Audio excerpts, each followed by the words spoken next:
realize you were dealing with anxiety, and when did you realize it was something that you wanted to get in front of?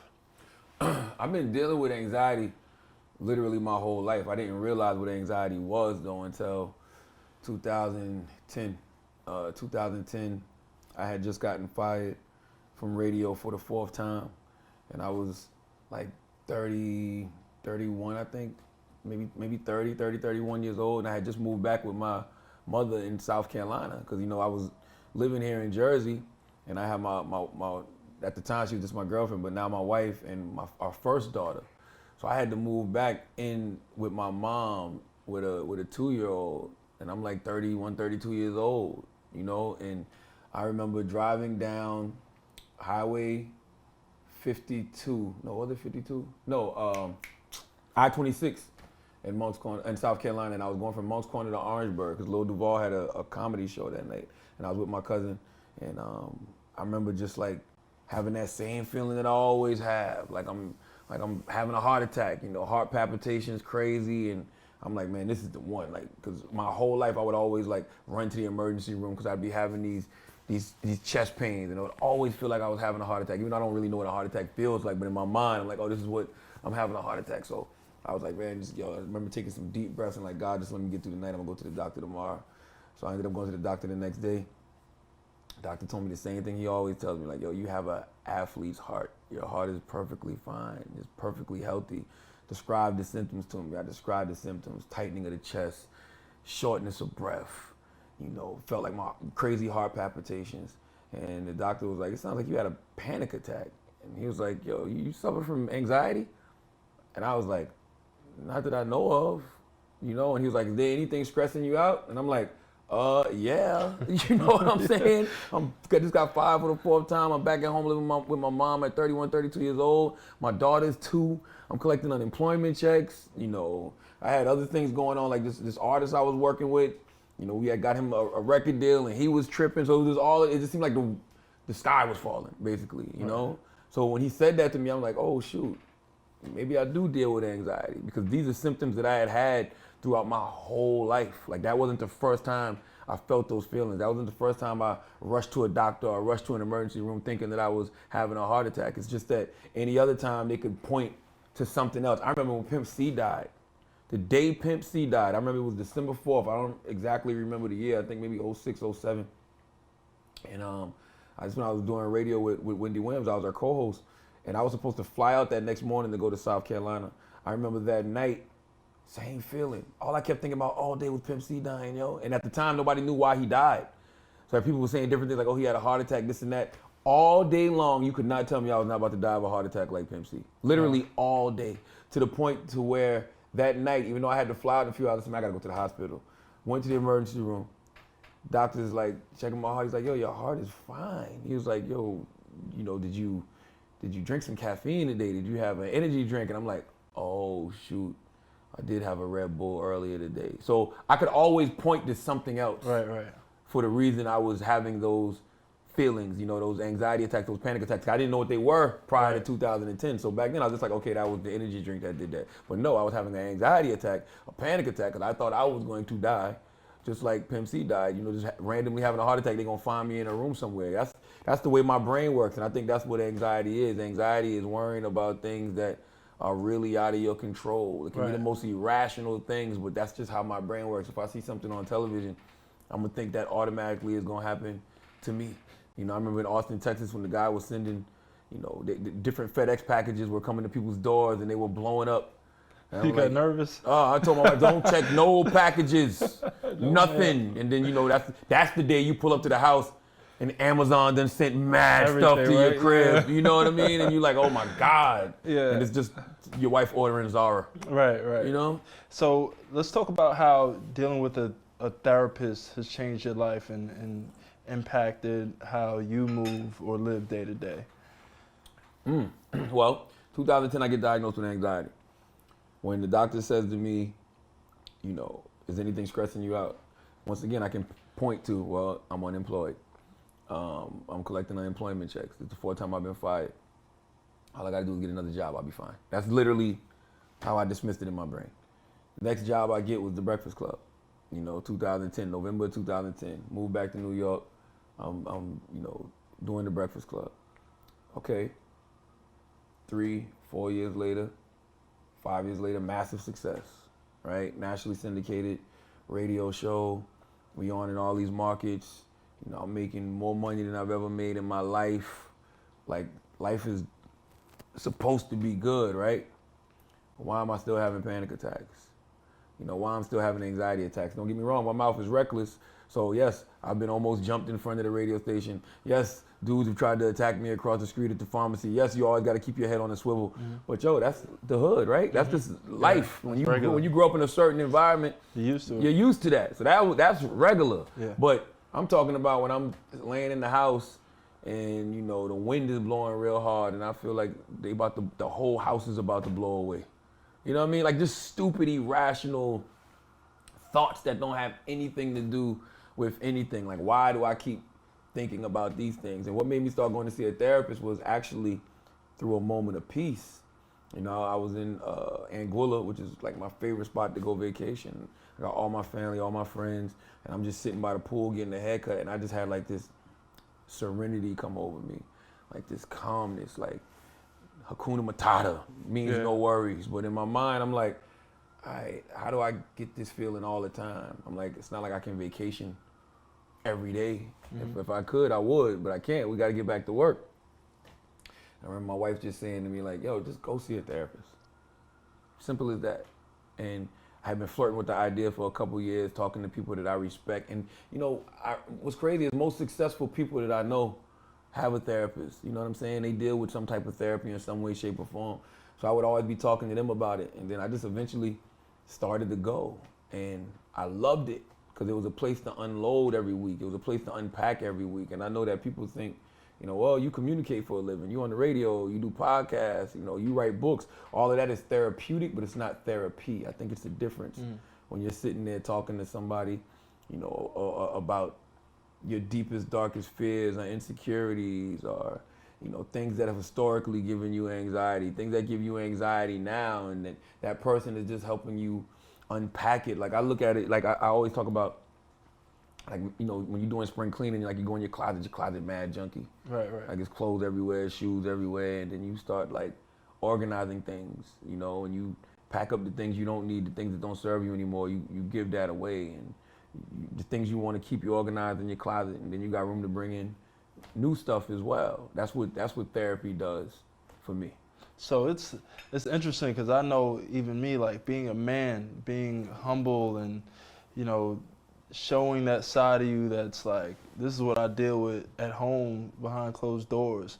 Like how has one being vulnerable made things better for you? How has vulnerability changed the way you live and the way you just live your life every day and wake up and move? That's a great question because you used the key word, which is vulnerability. Like I feel like I've always been transparent. You know what I'm saying? I can tell you about anything that's happened in my life, but I could never tell you how it made me feel. You know what I'm saying? And I think that's what vulnerability does. It helps me to explain how I feel about things. And I think that for so long, they've always told us that, you know, you have to have it all together. You know what I'm saying? Like you have to know what's going on at all times, or you have to keep positive vibes at all times. Guess what? Some days I wake up, I'm not feeling too positive. Some days I'm waking up, and yes, I do got a lot of negative thoughts in my mind. I try to dismiss those, but I acknowledge them first. Yeah. You know, it's okay to not know. You know, it's okay for me to say, man, I don't know. It's okay for me to not know how I feel or why I feel that way. That's perfectly fine for me to not know. And I think that's what therapy has helped me to do, is just help me to realize it's okay. I don't know everything. You know what I'm saying? Right. And if I don't know how I feel about something, express that, you know? And whatever I'm feeling, express that. You know, I think that men, man, we walk around so tough and so gangster and so hardcore because, once again, if you grow up in a certain environment, you almost have to, as a survival mechanism. Right. You know what I'm saying? And then like our egos are so fragile. You know why our ego's so fragile? Because we fronting. Because we're not as secure as we think we are. Right. Because if we were really secure, you wouldn't care if a dude step on your shoes. You wouldn't care if a dude accidentally bumps you. That's what we call a germ, man, because like the germ, we come from similar environments. Like that germ when you're in school, even when you're in a club where everybody's supposed to be to enjoy themselves. Word up. That germ is like, yo, I'm with my boys, you with your boys. You looking at each other, looking for a problem. Like, guys, that's that germ that's been plaguing our people for years. One group of hurt dudes versus another group of hurt dudes. Right. And all hurt people do is hurt people. So everybody's in pain. Everybody got this trauma they haven't dealt with. And all we end up doing is redistributing that pain to each other. Right. Instead of actually going to deal with it. You know what I'm saying? Like, that's why when I talk about fragile male egos, we hate rejection. You know, like you see these videos online, dudes beating up girls. You beating up a girl because the girl didn't want to give you the number. Right. Or a girl tell you she likes somebody else. Or you see dudes get into fights or dudes shoot at other dudes just because the dude told me, oh, we don't want you around here. Get away, get out of here. A fragile male ego, like you hate rejection. You know what I mean? You hate rejection because, you know, you want love. That's really what we want. That's why I be like, when I meet my brothers, man, I be like, yo, peace, King, how are you? You know what I'm saying? Sometimes we got to tell each other, I love you, I value you, I appreciate you, because we not getting that. The world constantly kicking our back in. So we got to be that for each other. You know what I'm saying? I think that if more of us knew that we were loved, we were valued, we were appreciated, then we would love, value, and appreciate ourselves. And once you love, value, and appreciate yourself, I'm going to look at you and I'm going to see another brother who I know loves, values, and appreciates himself. And even if you don't, I will. I love, value, and appreciate you. So I would never harm you. Right. You know what I'm saying? For no reason. You know? So I'm not, like, once you start dealing with that trauma and that pain that you have, you stop redistributing it to everybody else. Right. So how do you deal with, because you found success, right? Being a kid from an old dirt road and living in a trailer in South Carolina. Most corner, yes, sir. How do you deal with, because you kind of created something of your own, like something from nothing for yourself, for your family. Now, how do you turn around, because it's tough for you to do, like how do you turn around and pull people up? Like, because I think it's important for your audience to hear about, you know, how can you kind of redistribute your knowledge and just your access, because you can't help everyone. I'm sure you have 1 million people reaching out to you. I've reached out to you, and we haven't connected until now, right? Like, how do you turn around and pull up your audience in the best way possible? Well, you know, I've always considered radio personalities and DJs public servants. You know, I've always felt like we're here to serve the needs of the public, and we're here to serve the needs of the public through information. I feel like that's what our people really suffer from, a lack of information. You know, you wonder why it's so many black and brown people who want to be athletes, who want to be in the entertainment industry in some way, shape, or form, is because when they turn the TV on, or when they open these magazines, or when they're online, the people they see that look like them are usually in those spaces. So that's the information that they have. When you're in the hood, it's even worse, because you see that, but then right next to you, you might know the local drug dealer. You know what I'm saying? The dude that got on the fly, you know, St. Laurent sneakers or the new Yeezys, you know, he sell dope. So you might want to do that just because this is what the person next to you is doing. That's why information and inspiration are the two greatest things that we can provide to our people as a culture. Information and inspiration, because usually you're inspired by people that you want to be like. The reason you want to be like them is because they're doing something that you want to do, or they have something that you want. So automatically I'm like, damn, that dude got a rollie on. Or, yo, man, I seen that dude in the magazine talking about some franchises he owns. Or, you know, this dude's net worth is such and such. Or this guy's from the same place that I'm from, but look what he's, you know, accomplishing, you know. So therefore, that's the inspiration. Now, what do you need? The information. The information isn't to, you know, for you to mimic and copy, because we're all originals. You know, I can tell you how I got to a certain position, how I got to a certain level, but you still got to walk your own path. All I'm doing is giving you the information, because I've already provided you the inspiration. So when you ask me what I'm doing for my audience, that's what it is. It's information and it's inspiration. Because even if the information doesn't come from me, I can bring on voices on my various platforms that they can get a different level of information from, or inspiration, you know? So my job as a public servant is to put those voices in positions to be heard so they can inform and inspire the culture. But even like let's go back, let's go dig into our community, our roots, because we're based in hip hop. Like that's just natural. Let's look at a Nipsey Hussle as an entrepreneur and the way he's risen above. He didn't have to be in Crenshaw. He didn't have to be on Slauson Avenue giving back to his people. He could have been in Beverly Hills sitting up nice with his beautiful fiance and his kids, right? Now, what do you say to those young entrepreneurs who've created something for themselves and they don't have to look back? Do you think it's important for them to still be there and give back? Oh, that's a great question. I don't think it's important for them to actually be there. I think that you can give back to the hood without necessarily going back, because inspiration is inspiration. You know, I'm sure there's people in Moncks Corner, South Carolina who've never met me, who may never have even ever seen me in Moncks Corner, South Carolina.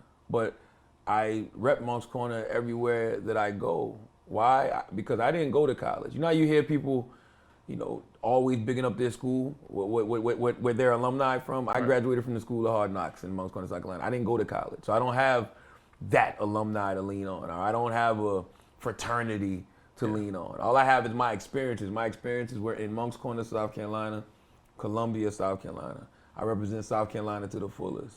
So I know I'm inspiring people from afar. You know, I have businesses in South Carolina that people may or may not know about. You know, that's the struggle I've been dealing with lately because of somebody like Nipsey. It's like, how much is too much to show people? Because my father would always tell me, when you open up a business, don't put your name on it. People will hate on you for no reason, right? So how much is too much to show people? Do I show people, hey man, this is what I'm doing? You know, this is the real estate I'm investing in. You know, these are the franchises that I'm investing in. Do I show people that? Or is that something that just over time you let people know about later? And they're like, wow, I didn't know he was into all of that. Because the inspiration can still come, whether it's now or 5 years from now. It actually might be more inspiring 5 years from now when you're wondering why Charlamagne's net worth is $300, $400 million. Right. You know what I'm saying? Yeah. So I don't necessarily think you have to go back, because you can inspire, you know, from afar, and you can give information from afar. Like, somebody gonna watch this interview, somebody gonna read my book, somebody gonna hear me on the radio. So you can still provide information and inspire from afar. Is it great when you go back home? Yeah, I go home. I go home when I do my turkey drives every year. You know, I do a book bag drive every year. I don't really go home for that. I go home. You'll see me floating around South Carolina every now and then, but for the purpose of just hanging out, just to hang out, I don't see the reason, to be honest with you. Got you. So let's talk a bit about work ethic. What did it take to be Charlamagne? What did it take to, as far as optimism, to see that the Breakfast Club was going to be what it is today? Well, yeah, I mean, you got to go back before the Breakfast Club. You got to go back to when I first started doing radio in Moncks Corner, in Charleston, South Carolina, you know, in 1998. I mean, even prior to that, like, I don't know if it was books, I don't know if it was music, but something always told me that I was going to transcend my circumstances. You know what I'm saying? Something always made me feel like I was bigger than the dirt road that I was raised on. You know, I remember being in elementary school, sitting in my grandmother's yard, and, you know, back then the yard used to seem so big to me. It's not that big now, but back then it used to seem so big. So it used to seem like the world. It used to seem like this huge stage. Like, I used to literally be pretending I was playing like guitar in front of like the world. I'm not talking about like just a place. I'm talking about the whole earth. Like, I could envision that in my mind, like me standing outside of the planet Earth and me talking to the world. So it's just like I always knew that I was greater than the environment that I was in. You know what I'm saying? Like, I just wasn't gonna be satisfied with what my father would call the three, ends of your life, which is, being in jail, dead, or broke sitting under the tree.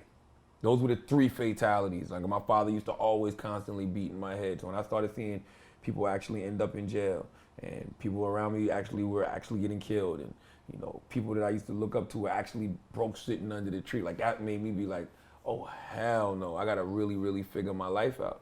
And so I started wanting to rap like most people in the hood, and just me, being in the studio led me to meet a radio personality named Willie Will, and Willie Will did radio. And that's the type of person I am. If I see somebody that inspires me, they're doing something that I want to do, you know what I mean? Or they have something I would like to have, like, yo, how did you acquire that? And he told me he went down there and he got an internship. And that's what I did. I went down there and I got an internship. And I remember being in that radio station, doing overnights. And I started like just studying some of the best radio personalities. I would be online listening to Howard Stern clips. I'd be online listening to Wendy Williams clips, Big Tigger, Angie Martinez, Big Boy, all of these people that I looked up to. And then you had Tom Joyner on in my market locally, and you had Doug Banks on. They were nationally syndicated, but they used to come on in Charleston. So all of these people were sparking something in me. And I remember saying to myself, if I'm going to be in this radio game, I want to be on that level. I want to be a super jock. I don't want to be just another radio personality, doing time and temperature and announcing what the new, Lil Baby song is. Like, I wanted to be a super jock. I wanted people to look at me the same way I was looking at those radio gods. Right. So that's where my mindset was. And so if you ever read The Secret and you know about the law of attraction, whether I knew it or not, I was setting my vision board in my brain. But when I spoke it into existence and started saying, this is what I want to do, that's where all the optimism came from. So let's talk about some of the action that you took early, from the point of being Willie Will. Like, what action did you take that put you in the right space to get lucky? I don't necessarily believe in luck. I believe in taking action. I believe in executing. Willie Will told me to go down there and get an internship. I don't got to be in school or nothing. No. So I can just go down there and get an internship. Information. Drove down to the Z93 Jams, went in there, asked for an internship. They gave me the internship papers to fill out. Filled out my internship papers. Got the internship. I remember the internship program I gotten canceled because it was something between one of the interns and the promotions director at the time. So I was like, damn, no more internship. But I kept calling the radio station every day. When y'all gonna bring the internship program back? When y'all gonna bring it back? When y'all gonna bring it back? Eventually, one day, they answered the phone and they said, hold on, I'm gonna connect you to the promotions department. Connected me to the promotions department. It was a guy named Haji. And I'm still looking for Haji to this day. I don't know if Haji is dead. I don't know if Haji is alive, but I salute Haji because Haji is the reason that was my first paying position at a radio station, period. Haji hired me to be in the promotions department. And that's how I got my foot in the door. So it's just like, yo, prior to that, I was selling crack and I was in night school and I was just hanging out in the hood all day. So I got me a job at a telemarketing place. I had a job at Demo in the mall. And other than that, all my free time was spent at the radio station. Why was I at the radio station all the time? Because I was trying to learn every single thing about radio that I could. I learned how to, set up remotes through the promotions department. I learned how to, eventually run the boards in programming. I'd be sitting in with the salespeople. Like, I would just be there constantly all the time, running my mouth like I'm running my mouth now. And eventually my man Ron White was like, yo, you ever thought about being on the radio? Because when I would be up there with Willie Will would pull me on the air. And I'd be on there talking with Willie Will so they would hear me. And Ron was like, yo, you should do your own shift. And I was like, all right, say no more. And so he put me on as a part-time radio personality on Sunday mornings. So that's how it all started. But if you ask me the steps that I took, I'll say execution. And the execution came from Willie Will telling me to go down there and get an internship. A lot of times we don't follow up. Everybody, we live in this area where you think you can just add water and boom, you know what I mean? Like, none of us want to go through the process. That's why I always tell people, put the weed in the bag first. Because a lot of times we want to hit the block and get the money, but first you got to you got to bag that weed up. You got to put the Right. weed in the dime bags and the 20 bags, and you go out there and you know what you're selling, and you can't escape the process. So to me, that was just all part of the process. So that's what I did. I went down there and I executed. I got the internship, and I just went through the process of being an intern. And that's the other thing too. Focus on the job you're there to do in that moment. I didn't have any other, I really wasn't going there thinking, okay, one day I'm gonna be on the air. I really wasn't. That wasn't my mindset. I was just happy to be working at the radio station, even if I was just an intern. Right. Because they let you drive the station vehicle, you know what I'm saying? You driving the station vehicle and people see you in traffic, like, oh, C93. You know, like that was, you felt good. Right. Especially I'm from a dirt road in Moss Corner, South Carolina. I wasn't doing nothing else before that.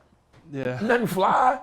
So for me, that just felt good to do. So it's just like getting the information and executing. That's the key. So we just talked about action.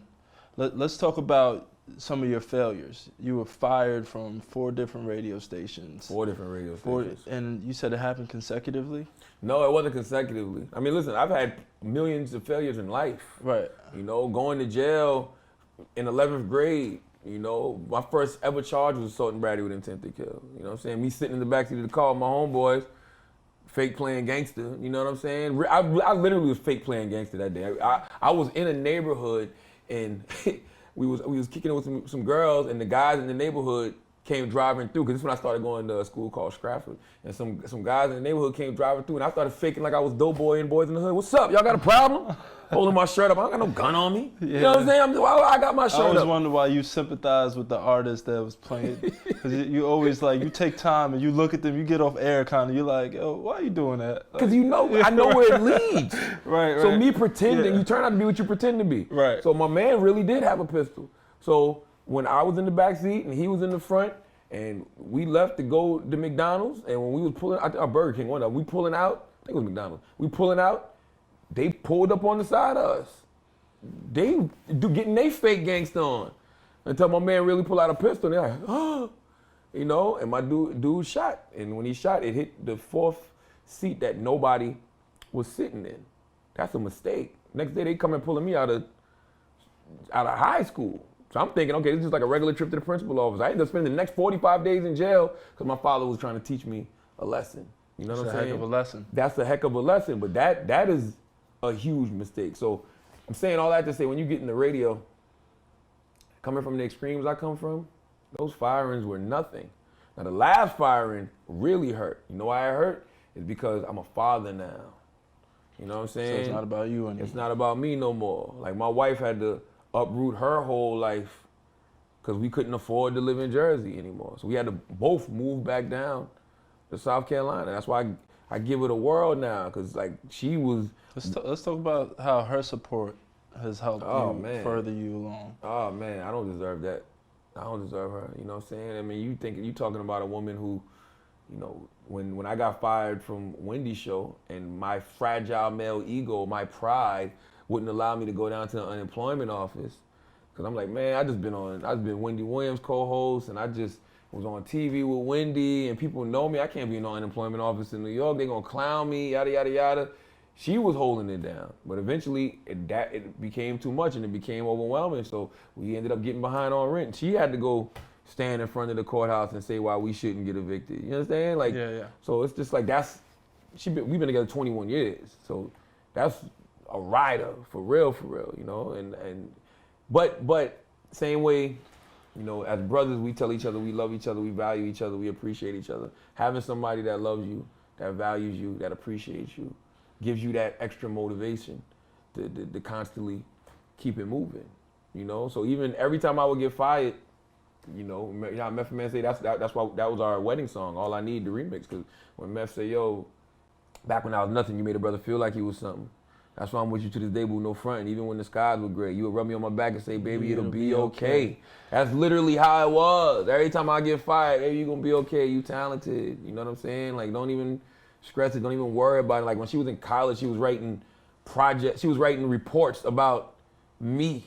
Wow. And where she saw me going. Like she literally wrote a report, and I never forget it because somebody said to her, oh man, he couldn't even make it in Atlanta. What are you talking? Because I used to always be talking about New York. And he wouldn't even make it in Atlanta. Why what makes him think he gonna go to New York and prosper. And this is when I was doing radio in Columbia with no even route to figure out how to even break into New York radio. But, you know. So yeah, both were crazy because you had a vision of creating something from nothing, and she supported your vision. She supported that vision, 100%. So let's talk about like what was a major turning point for your career? Like if you had to put your finger on one turning point, what would you say that is? Oh, that would definitely be in 2005 when I met Wendy Williams and, you know, her soon-to-be ex-wife, Kelvin Hunter. Yeah, that would definitely be the major turning point because I was doing radio in Columbia, South Carolina on Hot 103.9, and they had just syndicated her to afternoons in Columbia on Hot 103.9. So I used to come on after her, and I remember. I don't know. My homegirl Venom said she introduced me to them. Salute to Venom. Maybe she did. I don't remember. I just remember them being at the radio station one day, and I remember automatically like, oh shoot, I'm about to give Wendy these mixtapes. I got this parody song called Pink Tees I think she would like. You know, I'm about to just bombard her, which I did, which was a terrible mistake. She was actually in the, and I get it now because I do radio. I do nationally syndicated radio. So she was in the studio with my man Daryl. Daryl was running the board, and I walked in, and I said, Daryl, play this for me, and it was the Pink Tees, and I was trying to give her mixtapes, and Wendy said to me, Wendy was like, yo man, take this mixtape shit to my fucking husband. I'm trying to do a show. I don't got time for this. Now that was a moment where the fragile male ego should have kicked in, but it didn't. My mind said, where's your husband? And she was like, he's in the room over there. So that's what I did. I went into the next room and took that mixtape shit to her husband. Yeah. You know what I'm saying? And I gave him the mixtapes, and that's how we connected. And then there was another time where the show, Wendy's show used to come on, they moved it from the afternoon to nights, 10 p.m. to 2 a.m. And they kept repeating the same show over and over. And I remember just hitting Kev up like, yo, they keep repeating the same show over and over. You know, I don't know why, they just keep repeating the same show over and over. And he was like, word, he's like, I'm coming down there. So he came down there for that weekend, and he heard it himself. You know, he heard it from himself, and he was like, word. And then, you know, that weekend, same thing I always did when they came down before. Like, I would give them bottles of champagne in the club, make sure they got weed, whatever they needed. And it was the same thing that weekend. Like, you know, liquor, weed, whatever you need. We went to a couple clubs that weekend. So we had a rapport. And so when I ended up getting demoted to 1 day a week, I got demoted to 1 day a week in Columbia, South Carolina. And the reason I got demoted to 1 day a week, because it was this club in Columbia, South Carolina. And the manager of the club always had a reputation for putting things in girls' drinks and taking advantage of them. And that was always like the urban legend, but nobody could prove it. But then one day, this girl actually pressed charges against the dude, and the dude got arrested. So I took his mugshot and put it up on my MySpace page. And I put the link to, you know, what he got arrested for. And I was like, yo, we got to be very careful patronizing this club. Anybody from the community know we've always heard these things, but now this is proof. So maybe we shouldn't be going to this facility. This club used to advertise on the radio station, so they ended up suing me. And like it was really a BS lawsuit, because it's not like I made any of this up. Like the lawyer was saying, like I shouldn't have made it public, but it was already public information. It's not like I got on the radio and blasted the dude. I put it up on my MySpace page. So they ended up settling with this guy for $2,000, and they cut me from 6 days a week to 1 day a week. And when Kev heard about this, Kev thought it was because I put him on to the fact that they were repeating Wendy's show over and over. And so he invited me to come up to a party here in New York. Once again, execution. Same way Willie Will told me to go down there and get the internship. Kev told me to come up for the party. So me and my dude, DJ Frosty, we got on a plane. We came to New York for the party. And in the club that night, Wendy was like, yo, you came, what's up? She was like, yo, I want you to come on my show tomorrow. Once again, information. Oh, you want me to come on your show tomorrow? Execution. All the next day. Kev, what's up? Yo, Wendy said she want me to come on her show. I told him that night. All right, word, hit me tomorrow. Kev, when do you want me to come on our show? Kev, when do you want me to come on our show? Kev, when do you want me to come on our show? Kev was like, yo, where you at? I'm at such and such hotel. All right, get to the station now. Be there by 3 o'clock. Boom. Get there by 3 o'clock. Sat in there till about 5. 5 o'clock, Wendy pulled me in. And I was there for 25 minutes. And that night, they was offering me the position as her co-host, you know, and Kev said to me, yo, we can't pay you, but we can give you a place to stay. And that's what they did. They gave me a place to stay for like, I think I might have stayed there for like a year and some change. All opportunity doesn't have a check to it, right? Listen, I say it all the time. A lot of people do not recognize opportunity unless there's a paycheck attached to it. Most of the time, real opportunity does not have a paycheck attached to it. I knew that for me to make my vision of prospering in New York come true, and to go from market number 98 or 93 or whatever it was, the number one, that was the ticket. So that's what I did. Like, I packed up my little cotton suitcase and moved up to New York. And I was living in Jersey. And I worked with them for like a year and some change for free. And then eventually WBLS put me on the payroll. But that was absolutely my biggest break, because that led to everything else. You know what I'm saying? That led to people knowing me in the New York market. That led to when I got laid off from Wendy after those few years, you know, a radio station in Philadelphia, 100.3 The Beat, hiring me based off the work that they heard me do there on Wendy's show. And then for me working at 100.3 The Beat, you know, Power 105.1 in New York hired me based off the fact like, yo, this dude was in Philly getting numbers in a PPM market. Like, this dude was making noise on the internet. This dude has a social media presence. We need that. And so, but if it wasn't for that break with Wendy, none of that would have happened. So after taking enough action and executing, you built yourself some celebrity, right? And as we all know, celebrity affords you a healthy deal flow. Mm-hmm. So you bringing in some deal flow, and to the world, you've been doing amazing. You're on shows, you have your own production company. I just overheard you talking about some real estate that you're getting into. Like, how do you manage, and even not only manage, but how do you vet that deal flow and make it into something fruitful for yourself and for your future self? Well, I mean, at this point in my life, man, it's really just about leveraging that cachet you have in the culture, you know, because we're lying to ourselves if we're going to sit here and act like hip hop doesn't run the world. You know, hip hop is pop culture. And, you know, you look at it as me, I've been doing radio for 21 years. So 6-7 years ago, when they would say, oh, he's the voice of hip hop culture, you know, like they would always make it sound like it's a niche thing. You know, like it's a novelty thing. Like, oh, that's hip hop. Now, you say, oh, he's the voice of hip hop culture. You saying, oh, he's the voice of pop culture. You know, because you got to think, man, you think about all of these big pop, you know, superstars. I hate that word pop, because the word pop is just short for popular, but you think of the Justin Timberlakes, the Justin Biebers, or the Ed Sheerans, or the Charlie Puths, whoever it is. They grew up on hip hop. Right. They grew up on hip hop. So they watch The Breakfast Club probably more than they watch any of these other shows. You know what I mean? That's why they come to The Breakfast Club. You know, that's why they want Charlamagne to show up to their functions. You know what I'm saying? Ed is actually a good friend of mine. You know what I mean? So it's just like, now that carries a different level of cachet, but it also moves the needle. Now, when these corporations know you move the needle, that's a different ball game. You know, now we talking about endorsement deals. Now we talking about equity deals. You know, now we talking about, you know, leveraging your voice and your place in the culture to really create some generational wealth, you know, not only for your family, but just to provide opportunities for other people. You know, like now you have these ears to even like these politicians.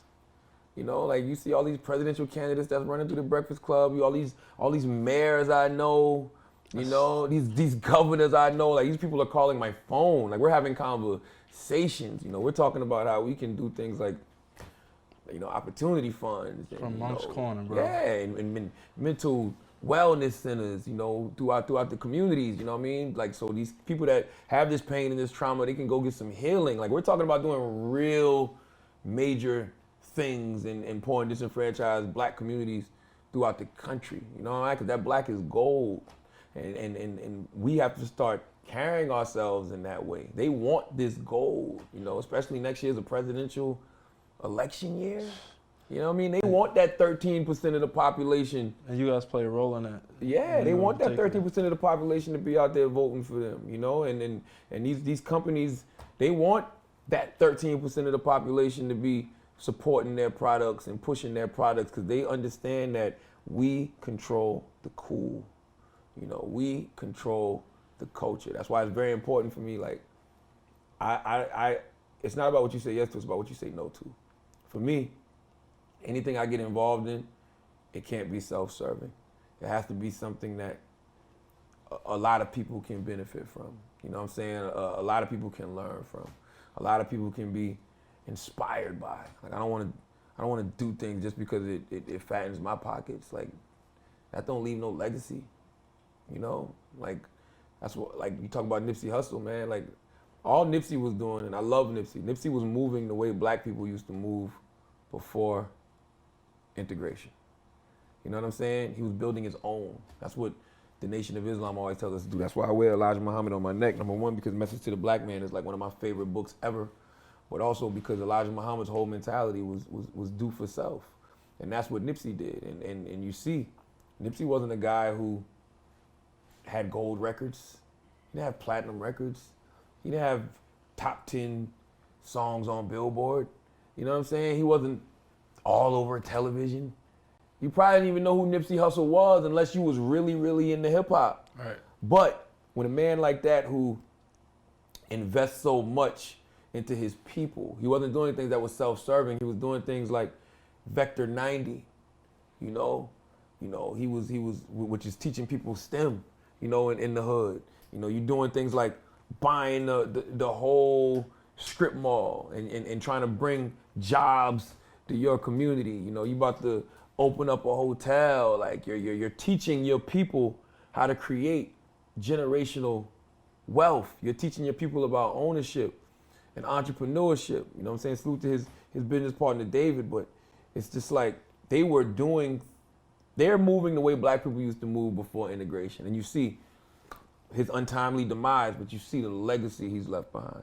You understand what I'm saying? You see how his life has inspired so many people. And now that information that he left behind is there for anybody to grab and take that baton and continue the marathon. So it's like, for me, that's why I say I don't want to do things that are self-serving. I want to do things that, you know, impact other people in a major way. Because long after we're gone, all they're going to talk about is our works that we left behind. So a part of your work has broken barriers and knocked down doors, and you might not see it because you're in the trenches and you're still actively moving things forward for our culture, for our people, young, even business owners, radio hosts, artists. Like, you're knocking down doors.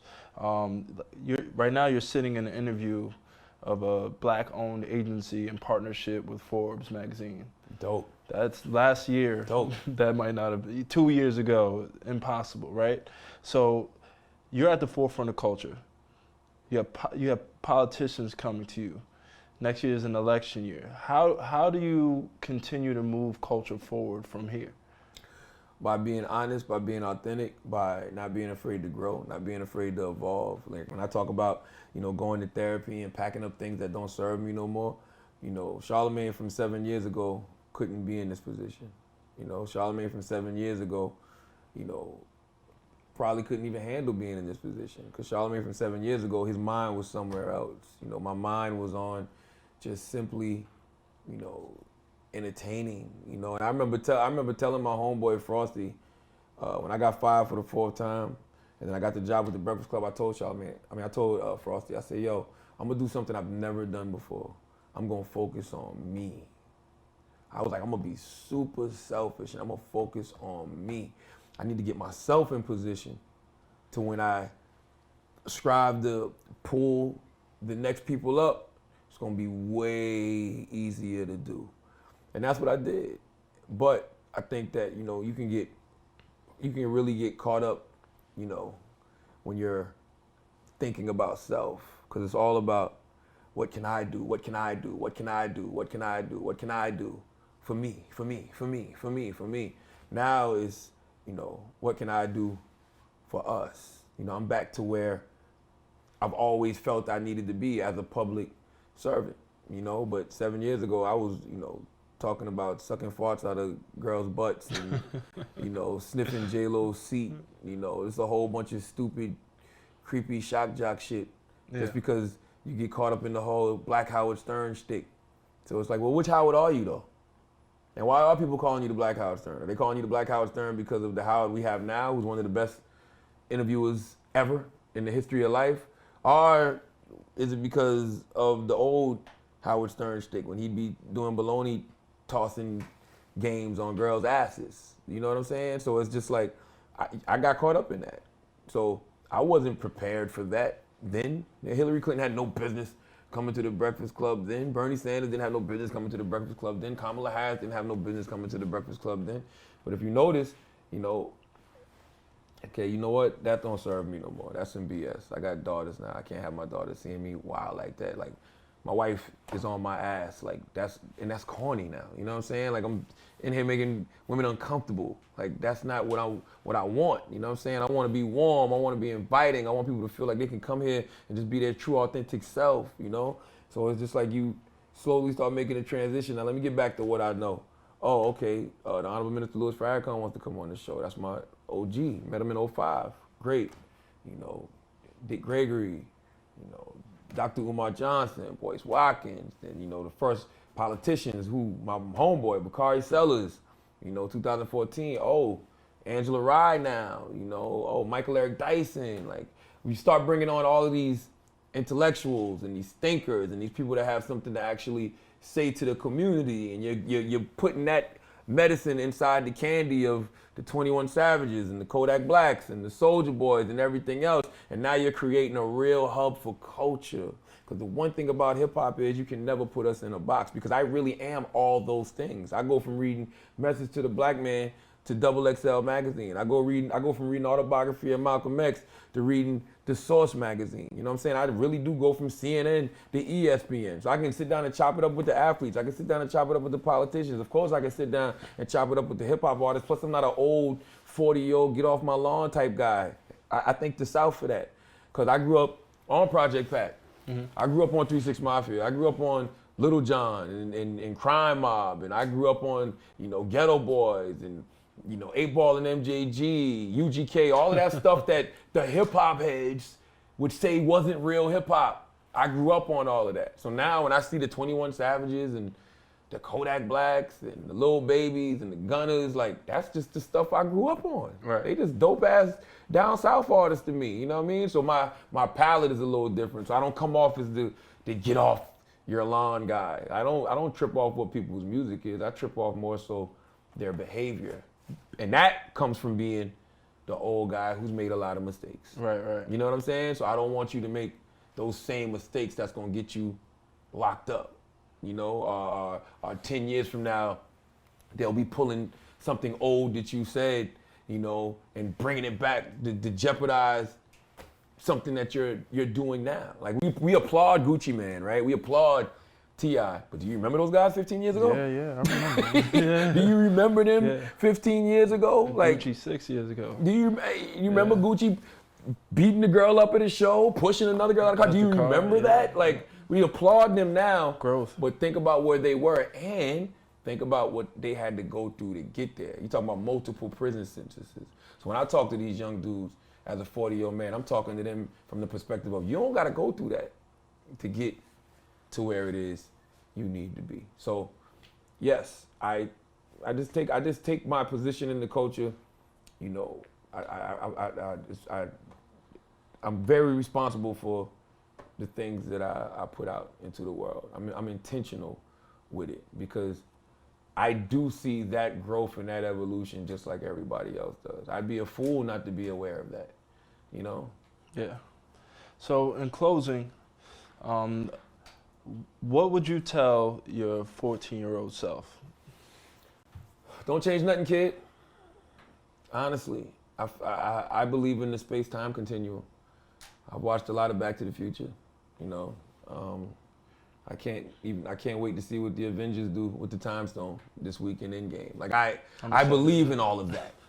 So I feel like if I went back and I said, you know what, I don't want this to happen, I don't want that to happen, I think I would have messed it up, right? It's like a ping pong machine. Like, you bump into certain things, but it gets your balls where it needs to be, Like, I don't feel like I would tell my 14-year-old self to change anything. I would actually man, it's so crazy I'm about to say this because I literally heard Nipsey say this and I saw him in my head when he said it, but it's like, I would just say be more fearless. And when I say more fearless, I mean fearless in the real way, not fearless in that BS criminal way, that fake real. Because, for a long time in our community, we've blurred the line between real and criminal. I ain't talking about that real. I'm talking about real is being fearless to be yourself, for real, for real. To not worry about what people gonna think because you showed up to school with glasses and a fanny pack. You know what I'm saying? To not be afraid to, to care less about what people think just because, you know what? I'm not gonna ride with y'all when y'all go shoot up this gas station or no, you know what? I'm not getting in the car because I know you're going to do a home invasion. Like I would tell my 14-year-old self to be fearless enough to really be myself, to never try to fit in with the quote unquote in crowd. Because that's what I did, and a lot of that had to do with just trying to survive as well. But I, started hanging with the wrong crowd. But I think that's the society, the limitations that our society and culture put on us too, right? Like even for me, when I was a kid, I used to think I had to get fly every day. Right. Or I didn't want to go to school. I felt uncomfortable, and that's back to the manhood stuff that we were talking about. Fragile ego, yeah. That's fragile. It doesn't get any more fragile than that. And just want to be accepted. Just wanting to be accepted. Yeah. That's why I said you got to tell your brothers you love them, you value them, and you appreciate them. But you already accepted. We black men. But we plant that seed into our youth early too. Like I'm sure when you're at a cookout or a Thanksgiving, you telling that young kid, oh, he's gonna be a superstar, NBA or a basketball player. He's gonna get all the girls as opposed to saying he's gonna marry a good woman, right? That's something that we're planting in early. So, for me, I'm trying to get so down to basics and when it comes to knowledge and how we teaching these young kids, because as we get older, it's like right away, all right, cool. Now I'm this person that my family pushed me to be. I started off as a basketball player, and that's where I'm shooting out to be. But now, I need to start a business, or I need to get a job. So who can I look to? LeBron James? Yeah, and don't even, listen, I talked to my daughter about ownership. You know what I'm saying? My daughter just started a slime company. Wow. You know what I'm saying? I gave her the little front money for her to go buy the ingredients to make her own slime. She in school selling slime. Wow. $7 a pop, But I'm teaching her about ownership early. When I close on a new property, I talk to her about this commercial real estate. You know what I'm saying? I have these conversations with her. When I go home and I'm looking over these franchises I'm about to invest in, I let her see that because it puts her mind in a different place than we were growing up. They taught us to work. They taught us to get a job, which is great. You got to be an employee. It got to start somewhere, but you should always have at least one thing that you own to where you got passive income coming in and it's yours. You know what I'm saying? Like I do it all. I work over here with iHeart, but then I got 3-4 companies that I own, and that's what you should be doing. So I let her see all of that because I know that that's planting different seeds in her mind. All right. Wow, man. Thanks for coming. This was amazing. Yes, sir. I'm sure the audience could take a bunch from you. Absolutely. My brother. Thank you, bro. Love.